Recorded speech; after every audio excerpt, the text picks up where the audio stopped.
Hello there, Matthew Rasmussen here, a New Jersey probate attorney, and today I want to tackle one of the most common questions that we get when people come through our doors or when they call the office, which is, do I really need to go through the probate process? I mean, it's long, it's confusing, I'd rather not.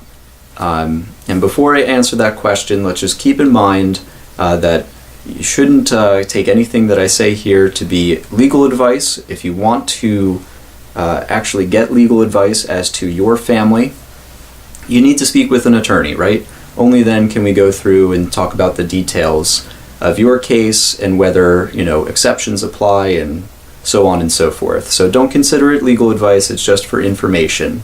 And that is all the more true in this case because the answer to do I have to go through the probate process is really, it depends, right?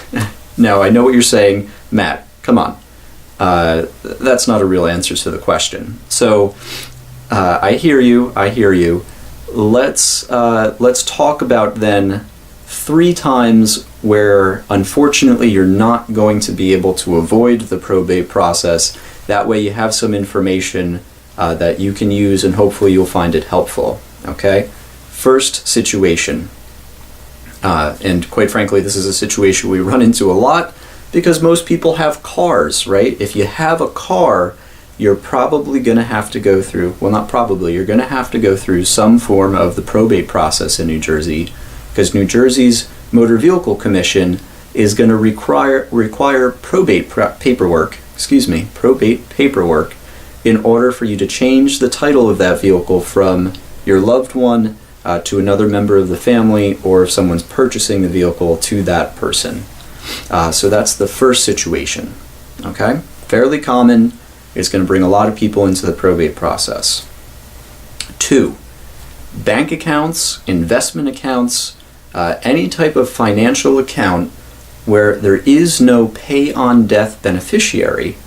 Pay-on-death beneficiary is a mechanism that's included in a lot of accounts where you just send the death certificate to the bank and the bank will change the name on the account, or they'll send a check, most likely, to the person who's named pay-on-death beneficiary. Okay? But if you have a financial account that doesn't have a pay-on-death beneficiary, that is a probate asset, meaning that it's going to force you to go through the probate process in order to get that into the probate estate and then eventually out back to the family members. So if you don't have pay-on-death beneficiaries on those accounts, it's going to mean a probate estate later on down the line. Okay? 3, realty. Real estate with that's not owned as joint tenants with right of survivorship. Okay? If you have a joint tenant with right of survivorship, which is most commonly seen when husband and wife own the property together, any other time, that is going to have to go through the probate process. Okay? Whether it's owned individually or what's legally known as tenants in common, that interest is going to have to go through the probate court in order for it to be legally transferred to another person, whether it be a third party that's interested in buying the property, or even if it's going to remain within the family. Most likely, you're going to have to go through probate if you have realty that falls into those categories. Okay?